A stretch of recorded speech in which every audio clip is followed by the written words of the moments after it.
Habang patuloy na pinag-iisipan ni Tandang Gado ang kanilang gagawin, dahan-dahan naman noong nararamdaman ni Pilipo ang hinaing nito. Nang mapagtanto niyang merong pag-aalangan ng albularyo, agad naman niya itong nilapitan habang nagwiwika ng, "Huwag kang mag-alala, Manong Gado. Magiging maayos ang lahat. Kahit mabalutan man tayo ng kadiliman sa lugar na ito, magsisilbi tayong liwanag at patuloy na uusad para tapusin ang mga bagay na kinakailangan nating wakasan." Matapos makapagsalita ni Pilipo, agad din naman silang umusad kasama ang Benim. Bagamat maraming nilalang ang umaaligid noon sa nyugan, naging matiwasay naman ang kanilang pagdaan.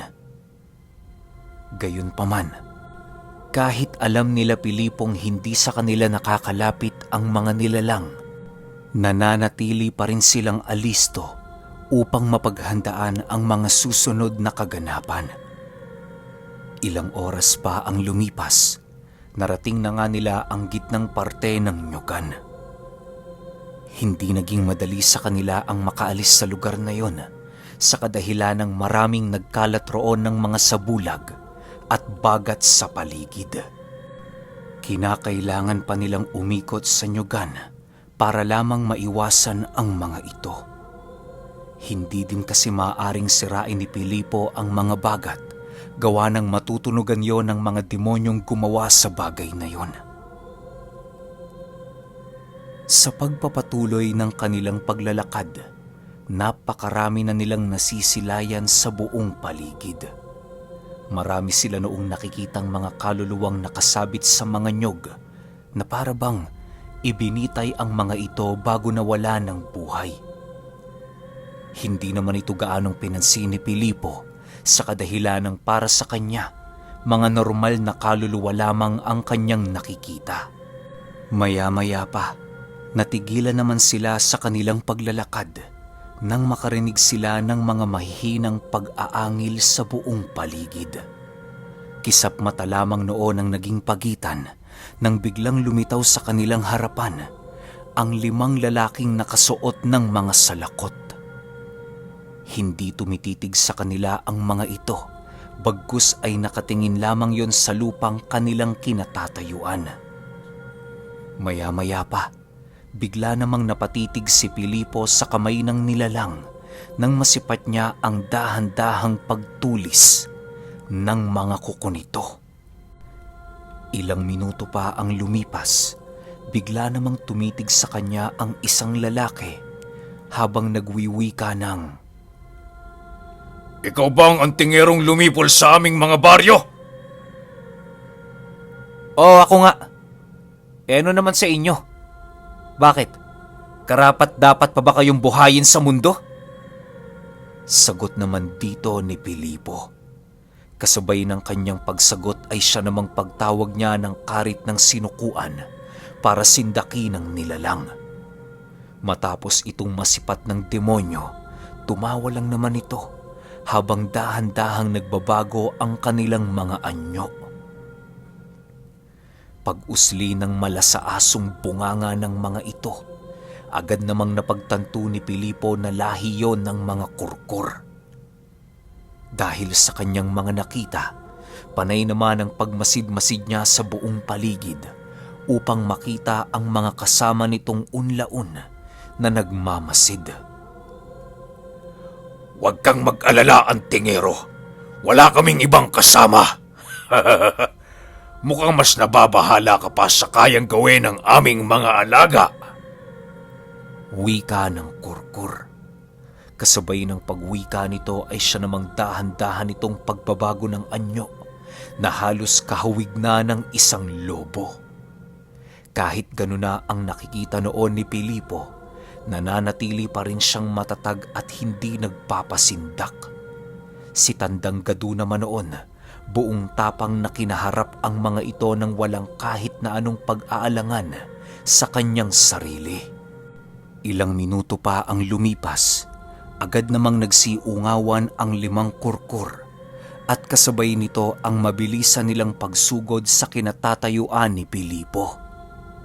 Nang masipat naman yon ng Benim, agad naman niyang binunot ang kanyang sundang sa kanyang likod at dali-daling tumabi sa dalawang antingero. Pagsilay naman ni Tandang Gado sa paglapit ng mga ito, agad niyang hinawakan ng kanyang pangil ng kalabaw at mabilisang sinapak ang unang kurkur na lumapit sa kanya.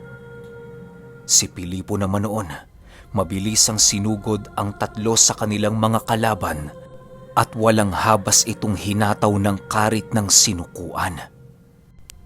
Sa pag-uumpisa ng digmaan, buong lakas naman nilang ibinuhos ang kanilang mga abilidad at kakayahan upang madali ang magapi ang kanilang mga kalaban.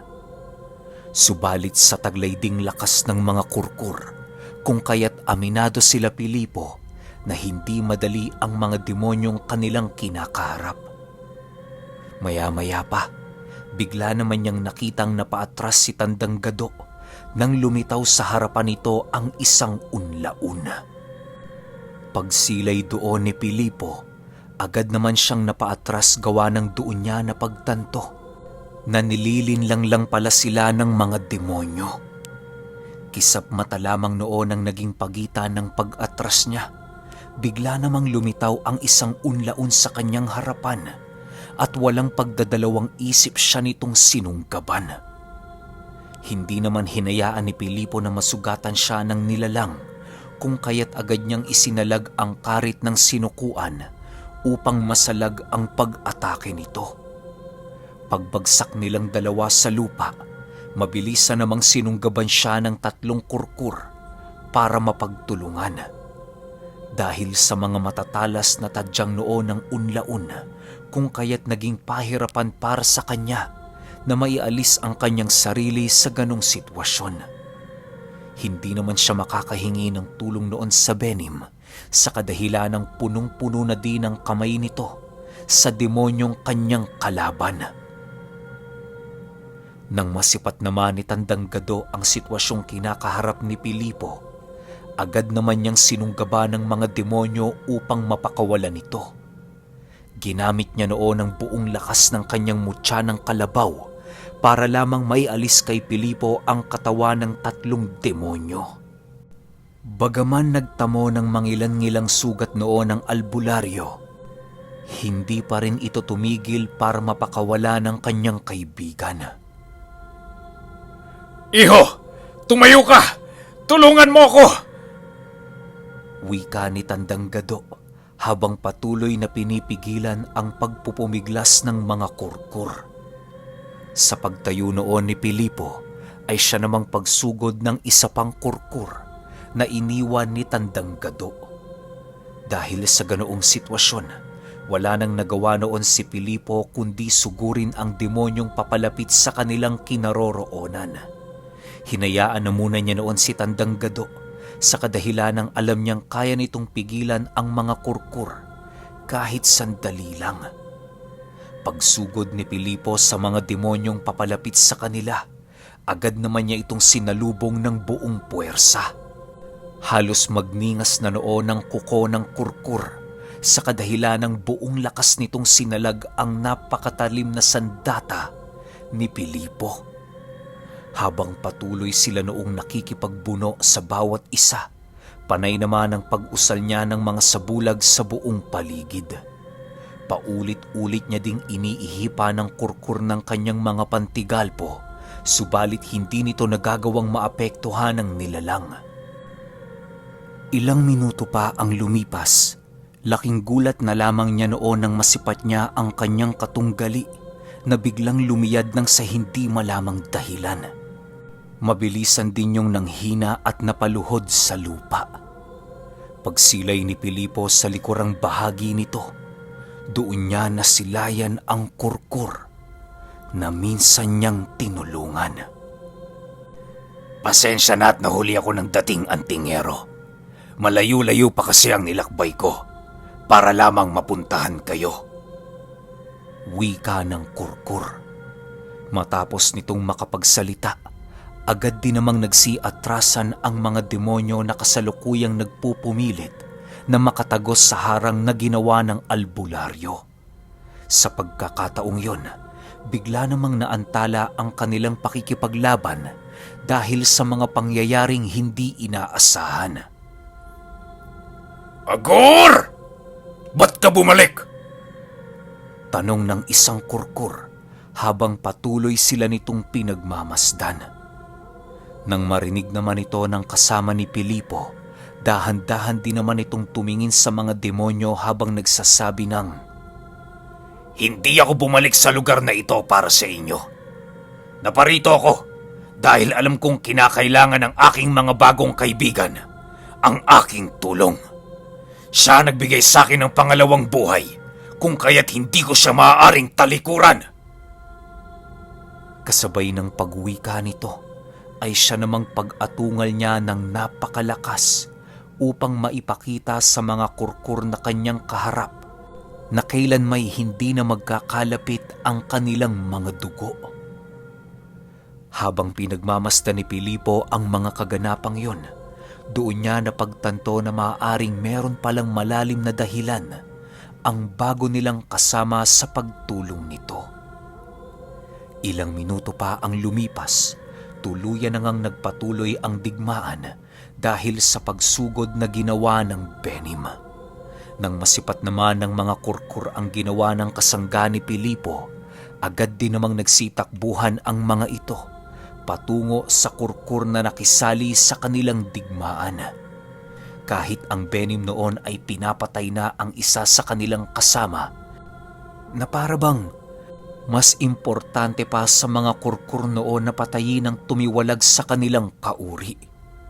Paglapit ng mga ito sa kaibigan ni Pilipo, dali-dali naman niyang binunot ang karit ng sinukuan sa lupa upang tulungan ang naaagrabyado nilang kasama. Habang patuloy itong sinusunggaban ng mga kurkur, walang habas naman itong pinagsasasapak ni Tandang Gado na siyang naging sanhi upang tuluyan nitong tantanan ang demonyo nilang kasama. Ilang minuto pa ang lumipas, hindi maatim ni Pilipo ang mga kaganapan sa paligid kung kaya't napagpasyahan niyang hawakan ang mutya ng sinukuan. Sa pagkahawak niya sa kanyang tangan, agad namang nagsiyukuan ang lahat ng nyog sa paligid dahil sa lakas ng bisa nito. Maging ang kurkur nila noong kasama, hindi mapigilang mapalayo kay Pilipo dahil pakiramdam niya may kung anong apoy ang sumusunog sa kanyang mga balat. Sa paglayo ng mga nilalang sa kinaroroonan ng binatang antingero, doon nila nasilayan ang isang presensya ng dibinong nilalang na bumabalot sa buong paligid. Kung pagmamasdan, ordinaryong kaanyuan lamang ni Pilipo ang nasisilayan ng mga ito. Subalit nagbabago ang lahat ng yon kapag nasisipat nilang gumalaw ang binatang antingero.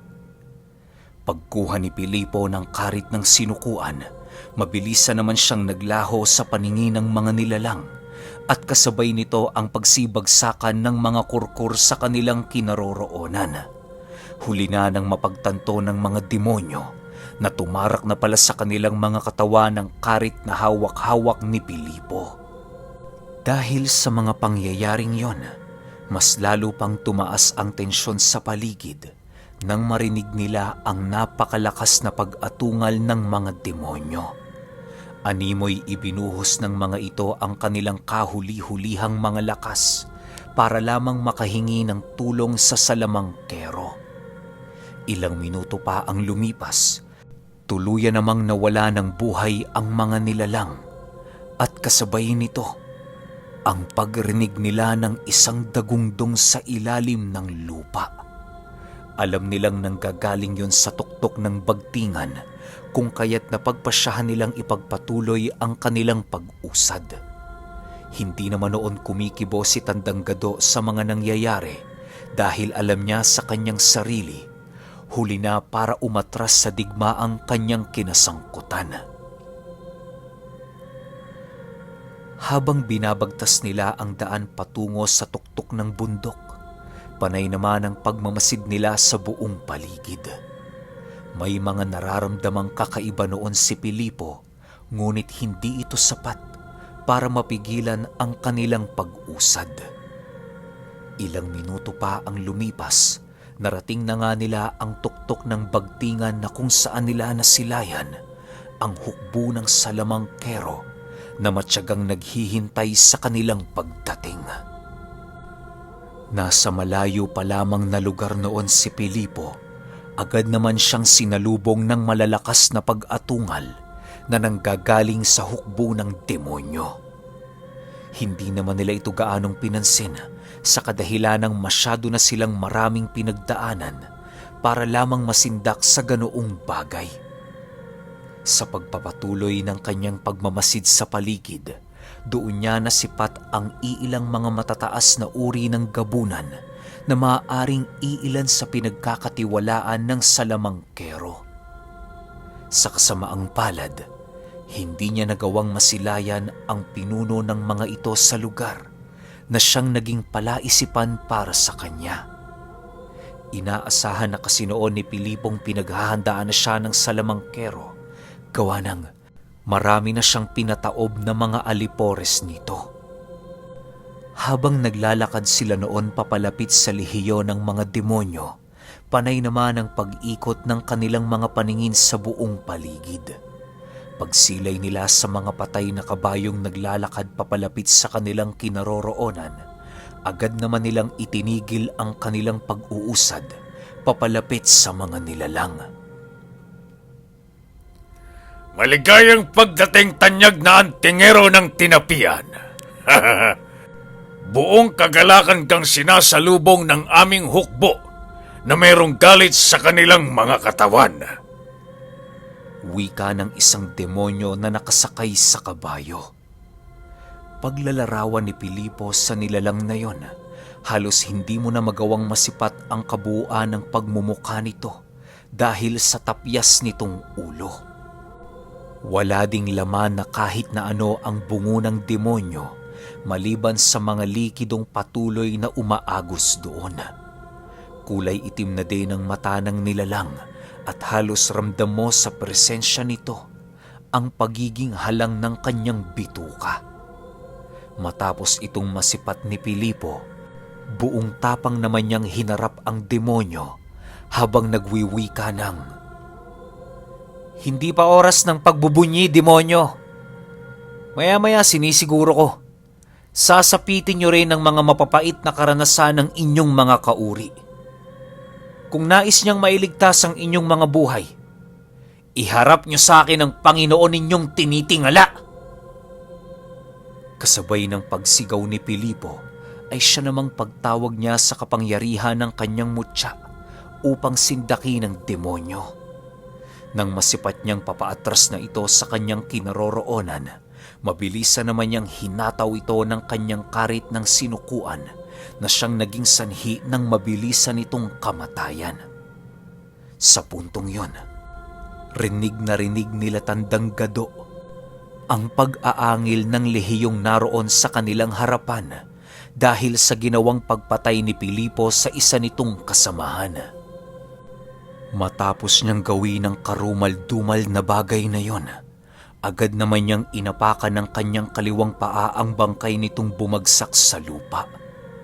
Nananatili naman siya noong nakatingin sa mga demonyo habang hindi umiimik. Ilang minuto pa ang lumipas, agad namang nasipat nila Pilipo ang paglapit sa kanila ng iilang mga demonyo na nakasakay rin sa kabayo.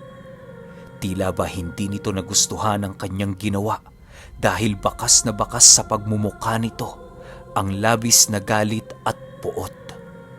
Paglapit ng 5 mga ngabayo sa kinatatayuan ni Pilipo, agad naman niyang pinaralisa ang katawan ng mga ito na siyang nagresulta sa pagsiklab ng digmaan.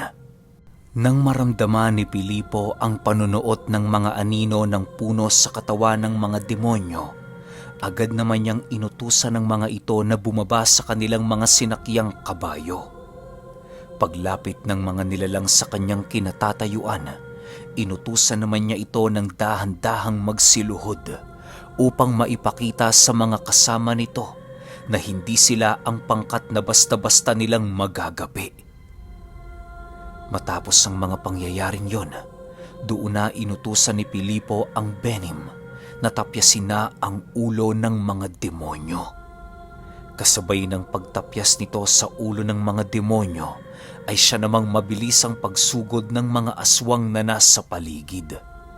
Wala nang nagawa noon sila Tandang Gado kung hindi ang maghanda na lamang para sa mga pangyayaring magaganap na hindi inaasahan. Nakahanda na din noon ang kanilang mga sariling mamatay sa digmaan. Nang masipat ni Pilipo ang pagsitakbuhan ng mga demonyo, dahan-dahan naman siyang napatingin sa kinaroroonan ng mga ito habang patuloy na nag-uusal ng isang makapangyarihang engkantasyon.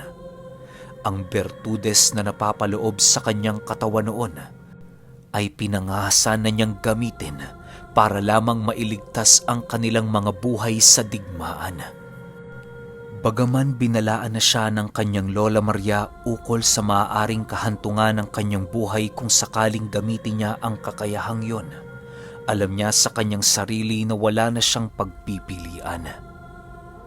Habang binibigkas niya ng napakalakas ang mga katagang buhay, panay naman ang pagramdam ni Pilipo ng paninikip ng kanyang dibdib. Animoy sa bawat pagbigkas niya ng mga kataga, may kung anong nilalang ang kumukuha ng kanyang kaluluwa sa kanyang katawan. Maya-maya pa, bigla namang pumasok sa kanyang isipan ang isang simbolo na kinakailangan niyang maiguhit sa lupa para mapagana ang mga buhay na kataga. Ilang minuto pa ang lumipas, agad naman itong isinigawa ni Pilipo ng walang kahit na anong pag-aalangan. Bago niya tuluyang pakawala ng naipon niyang usal, inabisuhan niya muna ang Benim at ang kasama niyang kurkur na lumayo na muna pansamantala sa paligid. Kahit meron sila noong kabutihan sa kanilang katawan, inaasahan na ni Pilipo na hindi sila sasantuhin ng kanyang kapangyarihang pakakawalan. Si Tandang Gado naman noon, piniling sumama na din sa dalawa nilang kasangga upang kahit papaano'y magawa niyang mailigtas ang kanyang sarili. Habang lumalayo sila sa kinaroroonan ni Pilipo, kitang-kita nila ang pagngisi nito habang nagkukulay bughaw ang kanyang dalawang mata. Maya-maya pa, bigla namang binalot ng isang liwanag ang buong paligid na siyang nagdulot ng kamatayan sa bawat demonyong nalalapatan ng banal na liwanag. Habang patuloy itong ginagawa ni Pilipo, bigla namang napasilay siya sa kinaroroonan ng isang hukbo. Dahil sa hindi ito nagagawang madapuan ng liwanag ng usal na kanyang tinawag.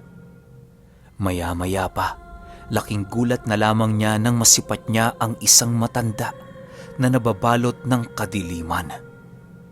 Napakaitim ng mga mata nito at animoy nagdadalayo ng isang kahindik-hindik na presensya. Habang patuloy na sinasalag ng matanda ang kanyang usal, dahan-dahan naman niyang nararamdaman ang patuloy nitong pagpupumiglas sa kanyang kapangyarihan. Ilang minuto pa ang lumipas, bigla namang itinigil ni Pilipo ang kanyang ginagawa nang masipat niya ang napakaraming aswang na napaslang ng ritual na kanyang pinakawalan. Pagsilay niya sa buong paligid, doon niya nakita ang napakaraming bangkay ng mga demonyo na nakahandusay at wala ng buhay. Lapnos na din ang katawan ng mga ito at halos mabura na ang kanilang mga pagkakakilanlan dahil sa tindi ng pinsalang dumapo sa kanilang katawan.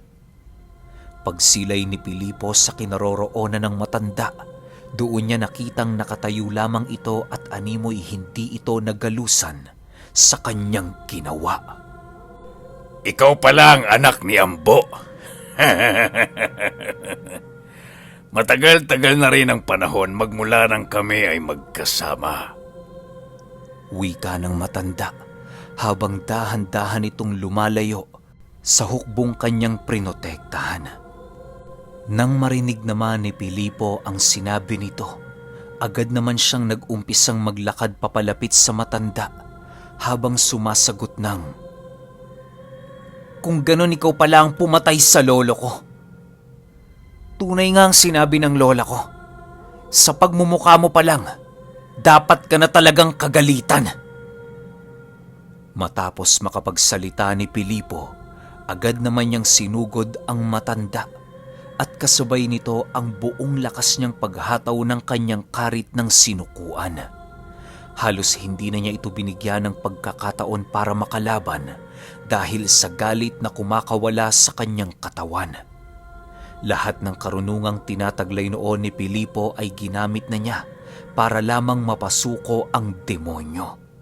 Subalit lahat ng pag-ataking kanyang ginagawa noon, tila ba nawawala ng saysay dahil sa paglitaw ng iba't ibang elemento at engkanto na siyang nagsisilbing pananggalang ng salamangkero.